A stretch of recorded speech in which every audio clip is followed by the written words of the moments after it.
Aí, agora sim deu certo. Foi, Thales, que arrumou aí. É porque eu não tava como host, então eu não tava conseguindo gravar. Ah, tá. Então, irmã Marcileia, a gente vai orar, tá bom? E aí, vocês, são todos seus. Tá? Só me informa quantos minutos tem. Oi? Só me informa quantos minutos eu tenho e se o áudio tá saindo legal.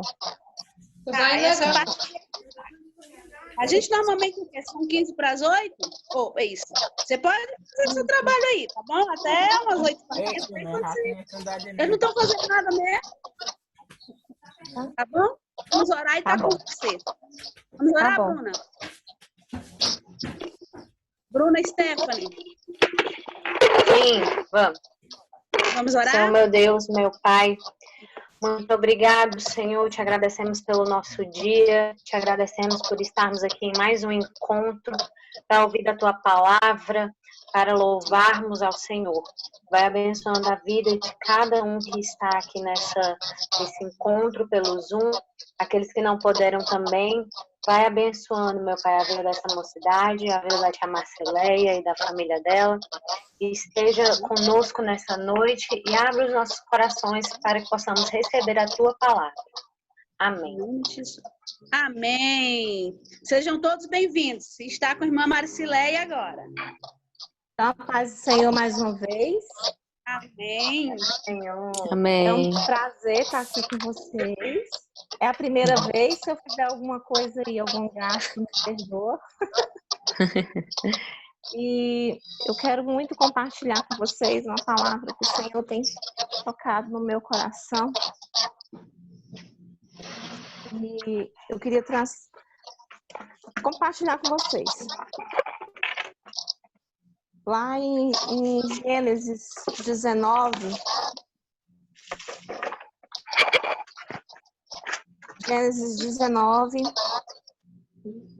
versículo 21 e 25.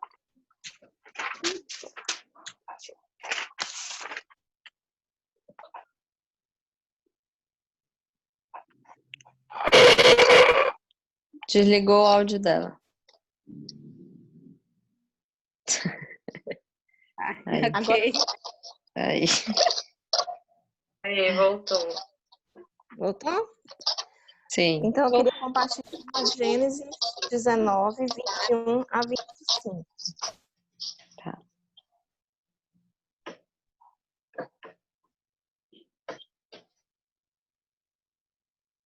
Amém? Amém. Amém. Amém, amém? Diz a palavra do Senhor assim: E disse-lhe: Eis aqui tenho-te aceitado também neste negócio, para não derribar essa cidade de que falaste. Apressa-te, escapa-te para ali, porque nada poderei fazer enquanto não tiver de lhe chegar. Pois por isso se chamou o nome da cidade Zoar. Saiu o sol sobre a terra quando Ló entrou em Zoar. Então o Senhor fez chover enxofre e fogo do Senhor desde os céus sobre Sodoma e Gomorra, e derribou aquelas cidades e toda aquela campina e todos os moradores daquelas cidades e o que nascia da terra. Amém? Amém.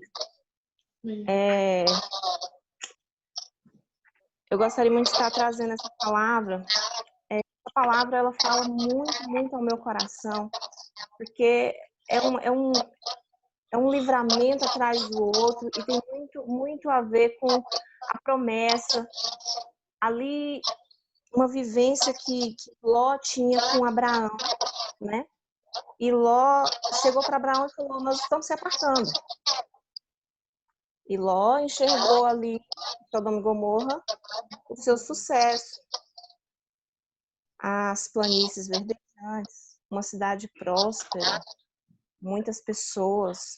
Então ele enxergou, ele olhou, né? O ouro reluziu ali, brilhou os olhos de Ló. E ele se apartou de Abraão. E Abraão foi na direção oposta. E é muito linda a promessa que Deus fez a Abraão naquele momento, que ele falou, olha para um lado, para o outro, para o norte, para o sul, e vê se você consegue enxergar. Vê se você consegue enxergar a promessa. E ele não conseguia porque os olhos dele só alcançavam limitadamente. E ele falou mais ainda com Abraão, quando ele falou assim, tenta contar aí a poeira, tenta contar os grãos de terra que você vai ter dimensão do que vai ser a semente da sua vida, o que vai ser da sua vida, da sua geração, da sua herança, da sua hereditariedade, da sua genealogia. E eu acho incrível porque Abraão ali, ele enxergou limitado, mas ele confiou ilimitado. Ele começou a confiar em Deus, naquela promessa, e ele se entregou, ele se deixou e falou, é por aqui? Então é por aqui que eu vou. Eu não vou me guiar por vista, mas eu vou me guiar por fé. E ele foi. E ali ele deixou Ló, e Ló estava bem sucedido, porque Ló chegou ali em Sodoma e Gomorra com gado, com servos, né? Com a família, bem estruturado. E quando a gente enxerga esse tipo de coisa, a gente fica vendo assim, às vezes a gente olha para as coisas e enxerga que está tudo bem, está tudo muito bom. Aqui eu vou ter sucesso, aqui vai tudo prosperar. E aí, de uma hora para outra, quando você está vendo de fora, é uma coisa. Mas quando você entra, você começa a enxergar as coisas na realidade como elas são. Aí você começa a enxergar o lado ruim das coisas. Você começa a enxergar o que é difícil. Você começa a ver as coisas que muitas vezes não agradam a Deus. E mesmo assim ele continua ali. E na Bíblia conta vários relatos aqui, e o livramento ali de Sodoma e Gomorra através dos anjos, por intercessão de Abraão, não tinha sido o primeiro, né, livramento, mas já havia acontecido um livramento na vida de Ló. Mas naquele momento em que Deus havia confirmado, chegou ali e falou, olha, daqui 1 ano Sara vai ter o filho e você vai ter a sua descendência. E ele creu, e ao mesmo tempo ele falou, nós estamos indo para Sodoma e Gomorra, porque ali Sodoma e Gomorra chegou às narinas de Deus, e Deus se enojou do que estava acontecendo ali. E ele simplesmente acreditou. E ele falou, e ele lembrou de Ló. Ele lembrou de Ló na mesma hora. Ele falou, nossa, meu sobrinho está ali. Meu sobrinho está ali, ele está prosperando ali. Ele está ali fazendo a vida dele. E ele tinha pena de Ló. E ele tinha aquele amor por Ló. Era família, era sangue dele. E ele conhecia a Ló. E ele sabia que Ló não se envolvia com as coisas, né, daquela cidade. Mas estava ali no meio. Engraçado que nós também estamos no meio, não é verdade? Porque a gente não se envolve com as coisas do mundo, mas nós estamos no mundo ainda. Nós não estamos no céu, nós estamos no mundo. E o interessante é como que Abraão enxergou e teve misericórdia da vida de Ló, e pela segunda vez ele tenta interceder por Ló e tenta livrar. E ele fala, Senhor, se tiver 40, 35, 30, 25, 20, Senhor, me perdoa. Se tiver só 10, o Senhor ainda salva aquela cidade. E o anjo do Senhor falou, nós vamos lá e nós vamos então buscar esse livramento para esse da tua família. E quando chegou ali, a perversidade dos moradores daquele lugar, né, chegou ao extremo, chegou ao ponto máximo. E Ló ainda tentava, de forma amigável, apaziguar ali aquela situação e tentar trazer à luz, a alusão, a visão, abrir os olhos daqueles homens. Do que aqueles anjos representavam. Eram convidados dele, não mereciam aquele tratamento, não mereciam aquela cobiça, né? Todo mundo sabe que aquela cidade era uma cidade entregue a todo tipo de devassidão. E quando eles visualizaram aqueles homens ali, eles quiseram ter relações íntimas com aqueles homens. E aquilo dali foi ao extremo. E os anjos ali, para provar que realmente estavam sendo enviados por Deus, fizeram com que aqueles homens, e eram muitos, a Bíblia fala que do moço até o mais velho daquela cidade, daquelas vilas, estavam ali atrás deles, e eles fizeram com que cegassem os olhos deles. Olha que incrível. Ao mesmo tempo que o livramento estava sendo dado, ele estava ali, e 2 livramentos, eu enxergo 2 livramentos, porque se aqueles homens estavam ali com aquela finalidade, eles estavam com aquele intuito, eles queriam finalizar, eles queriam concluir aquela intenção deles. E ali Deus deu o primeiro livramento, né? Dentro do grande livramento aconteceu a primeira parte do livramento. E ele falou, pega as coisas, tira. E foi essa passagem que a gente relatou aí. Se você não sair logo, a gente não vai poder fazer mais nada. E ali logo, meio que devagar, meio que enrolando, meio que... Porque ali, eu acho que na cabeça de Ló passava muita coisa. Passava muita coisa. Ele começava a pensar em tudo que ele tinha investido naquele lugar, em tudo que ele tinha colocado naquele lugar. As filhas dele já haviam ali se encaminhado, tanto é que ele foi atrás daqueles que eram prometidos a ela e tentaram chamar eles, mas eles estavam pervertidos, eles estavam ali envolvidos naquela devassidão, de tamanha forma que eles não enxergavam o livramento, eles não enxergavam o perigo. E eles simplesmente foram tomados ali, os anjos arrancaram eles daquela cidade e ele falou, vai para as montanhas. E ele falou, não, deixa eu ir para aquela pequena cidade ali, na planície, né? E ele mesmo saindo ali sem nada, porque ele chegou lá com tudo, e ele estava saindo com a roupa do corpo praticamente.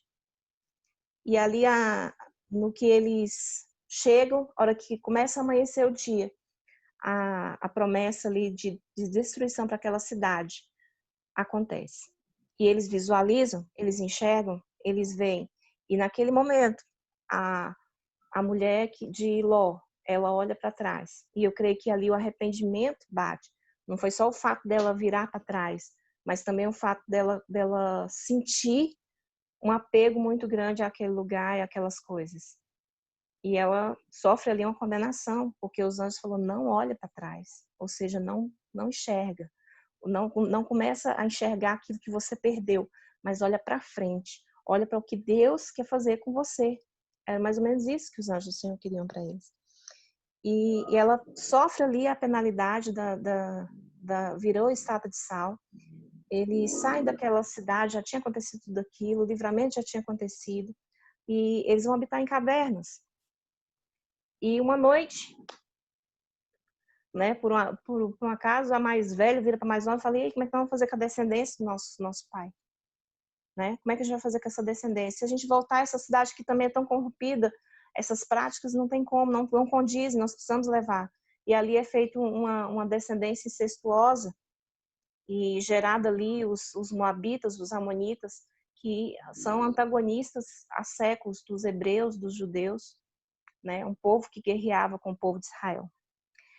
E a gente analisa toda essa situação e a gente começa a pensar o que era que tinha acontecido ali, né? A promessa, para quem era a promessa? Para quem era aquela promessa? A promessa tinha sido derramada sobre a vida de Abraão, porque Abraão tinha falado, não, eu não vou seguir por minha vista, eu vou seguir por fé. Eu vou me colocar ali e Deus vai fazer, não é eu que vou fazer. E aí ele começa a ter misericórdia, porque quem tem promessa tem misericórdia. Quem tem promessa, quem vive a promessa, quer envolver todo mundo na promessa. Porque a promessa de Deus é boa. Os sonhos de Deus são melhores que os nossos. E a gente começa a querer envolver todo mundo. Mas nem todo mundo está na promessa. E aí a gente começa a pensar, né? Ele começou a interceder por Ló, e através daquela intercessão houve o livramento. Quem tem promessa não tem egoísmo, né? Ele quer livramento, ele quer bênção para todo mundo. E a gente começa a pensar da seguinte forma, né? A desobediência. Quando aquela mulher virou para trás, ela teve o exemplo, ela viveu o exemplo ali para dar da desobediência. E mesmo enxergando a desobediência, a gente começa a entender como é que era o caráter. Porque caráter é uma coisa que não tem como, não tem escola, que você está dentro de você. Você sofre influências, mas está dentro de você. Caráter é uma coisa que eu não sei, eu olho para você e te enxergo bonitinho, teu olho, teu rosto, mas o que passa na sua cabeça eu não sei. Só Deus sabe. Tá no íntimo. Você pensa, você faz, e é você e Deus. Eu não tenho como controlar isso. Ninguém tem como. Pastor, líder, mãe, pai, não tem como controlar isso. É você e Deus. É a sua consciência com Deus. E ali a gente começa a entender o caráter que aquelas meninas tiveram. Porque ali elas fizeram um complô e começaram a articular contra o próprio pai delas. Porque o pai delas, tanto é que elas embriagaram ele. Porque se fosse sem embriaguez, ele não havia concedido, ele não havia permitido. Porque Ló tinha mesmo o quê? A mesma formação que Abraão. Eles eram parentes, eles eram da mesma família. Ele já tinha sido livrado por Abraão. Ele já tinha enxergado em Abraão algo diferente. E ele começava a entender ali que havia ocorrido o livramento. Por algum motivo, a família dele tinha sido retirada daquele local. E aquelas meninas começaram a articular, a vivenciar. Por quê? Não houve uma confiança. Não aconteceu uma confiança total em Deus.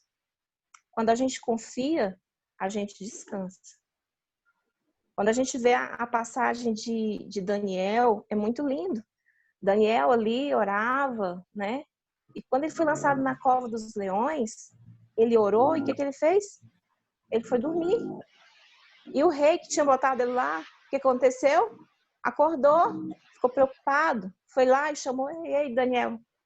Então, quem confia em Deus, descansa. Quem confia em Deus, fica tranquilo. E quem tem essa promessa, gente, a gente não pode julgar, a gente não pode, apontar para o que elas fizeram, porque o próprio comentarista bíblico, né, não aponta, não julga e nem condena elas. Até porque a prática incestuosa, por mais que a gente hoje em dia, nos dias de hoje, é uma coisa escandalosa, mas a gente, pelo fruto, a gente conhece o que aconteceu. Então, se o resultado daquela ação foi realmente gerar inimigos, a gente vê que Deus não estava muito aprovando tudo isso. E a gente enxerga que, assim, elas perderam tempo, né? Elas perderam tempo trocando ideia. Então, quando a gente começa a trocar ideia, quando a gente começa a articular ideia, perder tempo articulando ideia, a gente perde tempo em confiar em Deus. A gente começa a perder terreno. E quando você começa a perder terreno para Deus, para o diabo, aliás, quando o diabo começa a ganhar o terreno, começa a ganhar a sua mente, você já saiu da promessa. Você já começou a sair da promessa. Porque você começa a articular com a tua própria cabeça. E o que Deus quer não é isso. Deus não quer isso. Deus não quer que os homens morram. Deus não quer que os homens sofram. Deus não quer isso. Deus quer que todos sirvam a Ele em paz. Deus quer que todos tenham ali o plano de salvação, que sejam salvos. Esse é o desejo do Senhor. Deus não quer que ninguém pereça, a humanidade pereça. Mas a própria humanidade se revolta contra Deus. Então, assim, a gente também não pode julgar o trabalhar de Deus. Foi através de toda essa mistura de amonita com moabita que se gerou a genealogia de Deus, né? E a gente tem o quê? Que enxergar nessas meninas o quê? Aprender com os erros.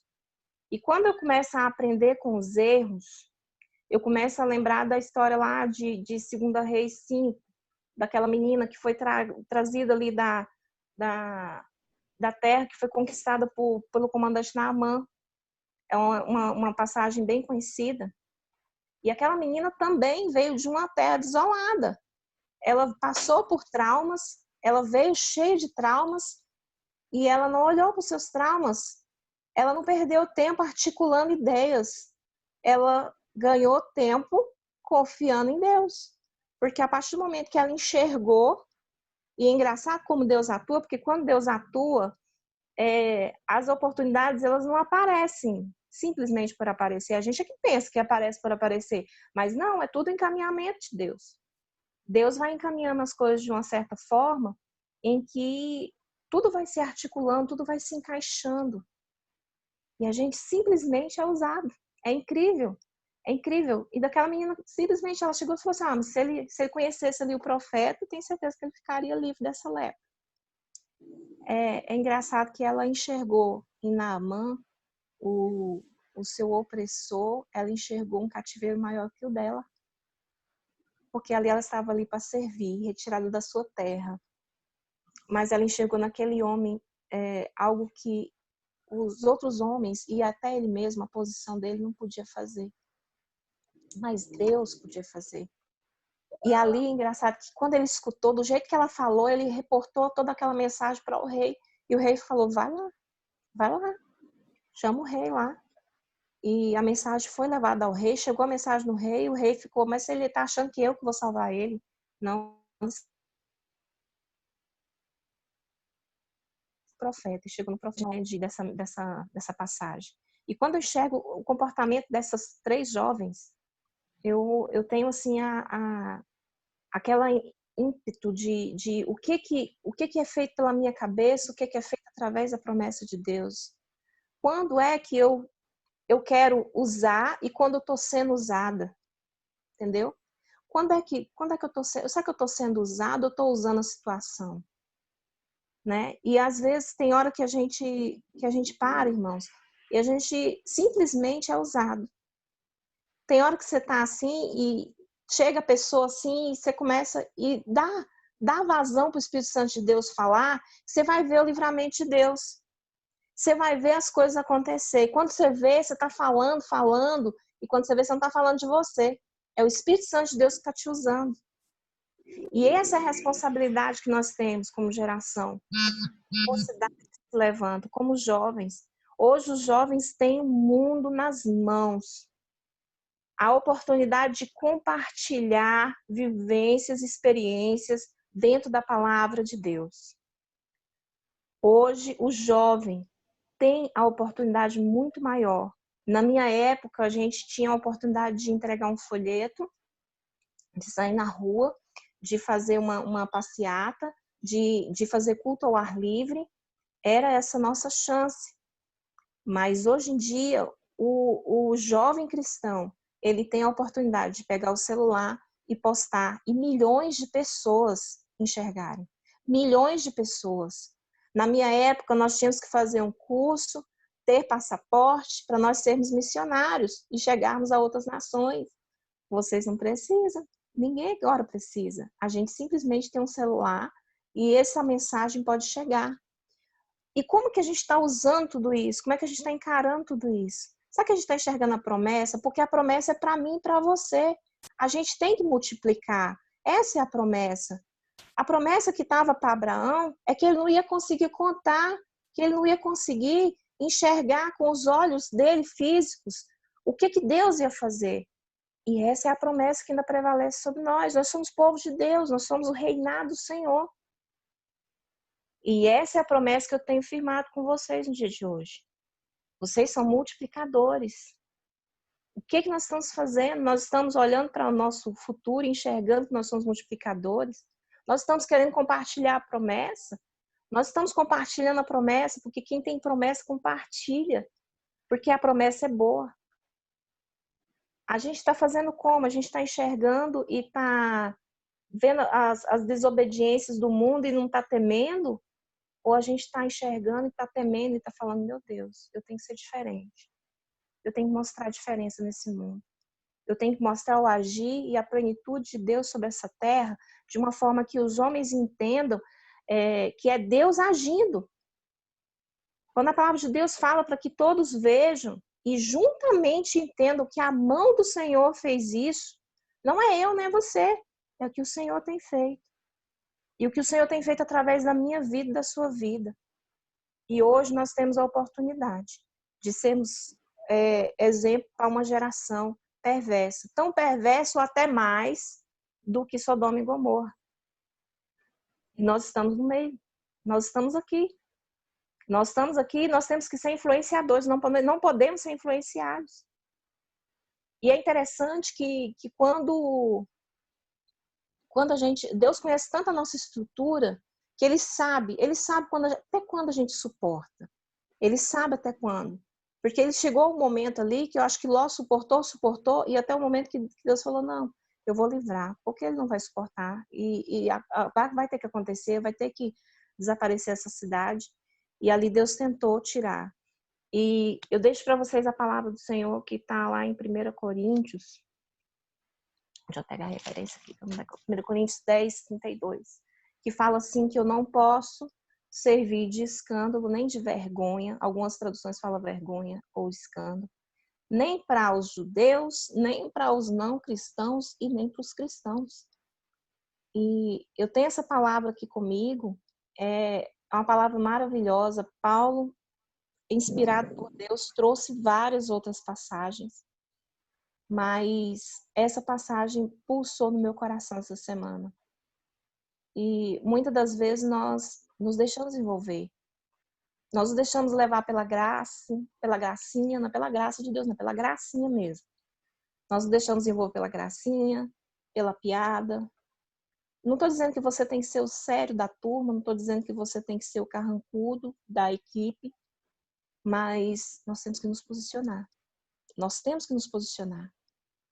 Nós temos que ter uma fala diferente, uma conduta diferente, um porte diferente. As pessoas têm que enxergar em nós, não o que eles têm à volta, mas eles têm que enxergar em nós o que vem lá de cima.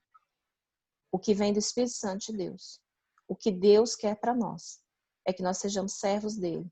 E quem é servo leva a promessa. Quem é servo obedece. Quem é servo crê no livramento. Quem é servo participa da promessa, compartilha a promessa.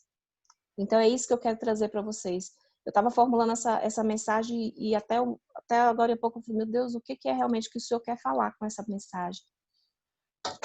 Mas é praticamente isso.